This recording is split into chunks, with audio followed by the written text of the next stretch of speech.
NextGenWalkthroughs.com presents the Legendary Guide for Halo Wars. This is Mission 7, Scarab. Now in this mission, there's big laser beam going back and forth across the level and will tear your units up. So you need to go around destroying these power nodes which slow down the head's movement. And you start out with a lot of money.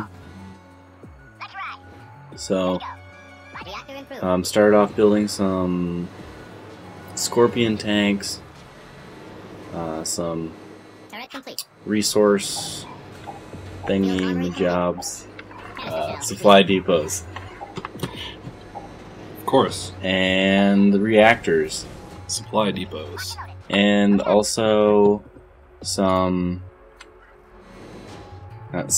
one of the field science units that upgrades your shit. Energy, man. Energy. Alright, so the way I approach this level is I send the guys down the right side first. I guess it'd be the east side of the map. The west side is the right side. You heard me. I was born on the west coast. That's not what I'm talking about. Oh. So we got an interesting email today, or the other day. Really? It's like 2 sentences, but like 500 words long. Okay. You want to read it? It's pretty incomprehensible regardless of who reads it. Okay, what's the gist of it? Basically, this guy didn't get the joke of me calling everything by its StarCraft equivalent instead of the actual names within the game. Bitching about me calling Sergeant Forge Jim Raynor. Yeah. When Jim Raynor is clearly a better name. Oh, yeah.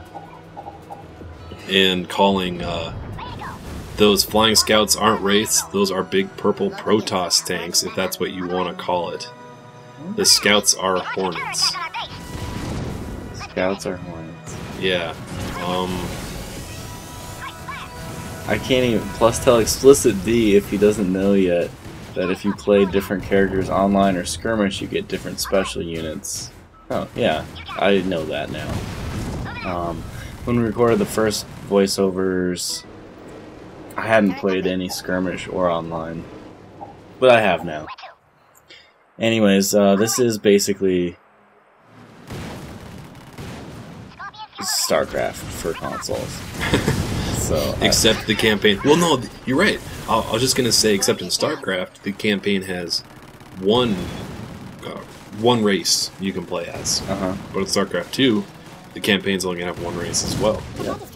But then each expansion pack is gonna have the next race's campaign, which is, you know, a lot of people kind of bitched and moaned about that. But you knew before they even released StarCraft 2 that they're going to release an expansion pack for it. Right. Because every Blizzard game ever has expansion packs. So basically what they're saying is there's going to be 2 expansion packs. Each expansion pack is going to add more to the game and a whole new single-player campaign. Yeah. So there's going to be like 30 or 40 Terran missions for the first default campaign, and then the same thing for whatever comes next, Zerg or Protoss. Yeah, it'll be good. I'm looking forward to it. This year, baby, it's gonna happen. Hopefully. Okay, so one thing I wanted to point out, this nook that my tanks are in, just east of the Scarab head, it's a great place to hide your Scorpion tanks, because the head just goes back and forth. Siege tanks, dude. Get it right. Siege tanks, yeah. And so when that laser starts coming for you, so I try to get the Scorpion tanks on either side of its head, and then move one set into cover while it goes to one side, bring the other guys out, attack, and then flip it. Oh, okay. So you're microing the 2 different groups of tanks. Yep. And then on Legendary, as soon as try to keep using your Mac Blast as much as possible. On the big laser? Yeah. No reason not to, because you have quite a bit of resources available to you in this level. I didn't really have any resource problems. So I think there's... there's no resource gathering, right? It's just resources flown in or generated by... Yeah, but you start out with so much that you never have to like build it up. It's like big game hunters. Yeah. Kind of.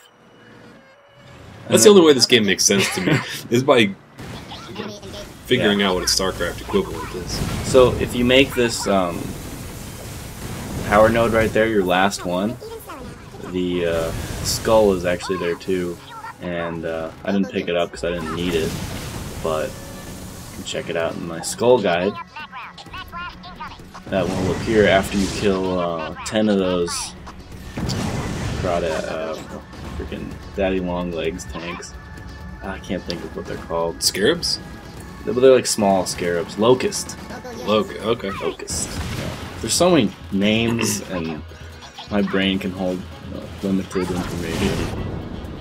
Especially with StarCraft, you know? So, I'm sure you watched the Microsoft press conference, the E3 press conference the other day. I did. What do you think Reach is going to be?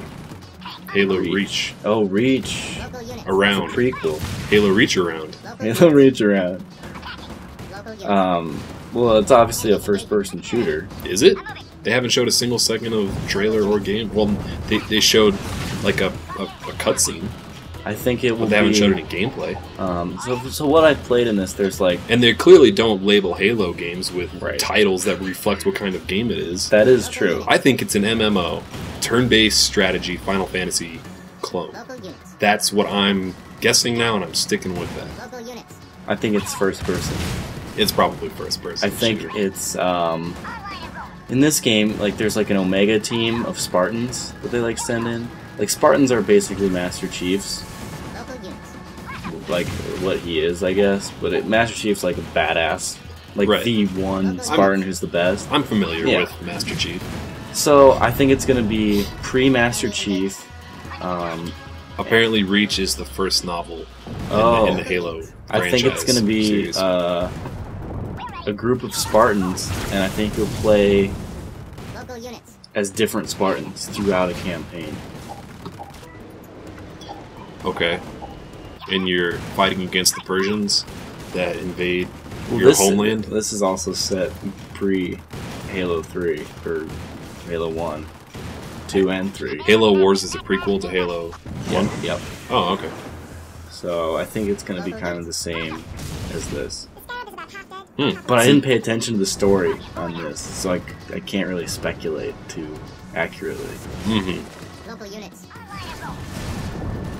Wow, it's taken a long-ass time to kill that. Oh yeah, laser. It's tough. It's still like half. You guys are going to fucking town on that. Yeah. Once you slow it down, it becomes so much easier. And it's more a race against time, because eventually he'll wear away that wall in front of your base, and then once that wall's gone, you have about 30 seconds tops before you're dead. Oh, before he destroys your entire base?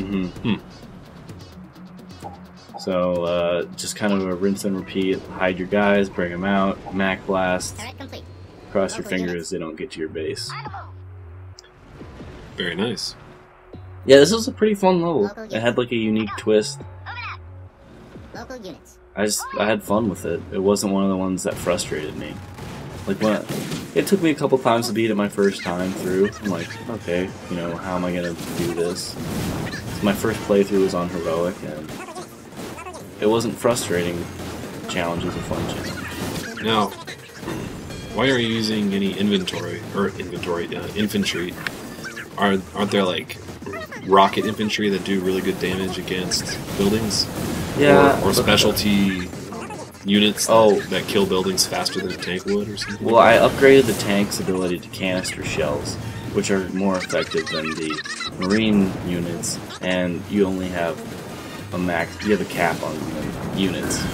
Unit cap, so I think Scorpion tanks are my favorite. Insufficient overlords.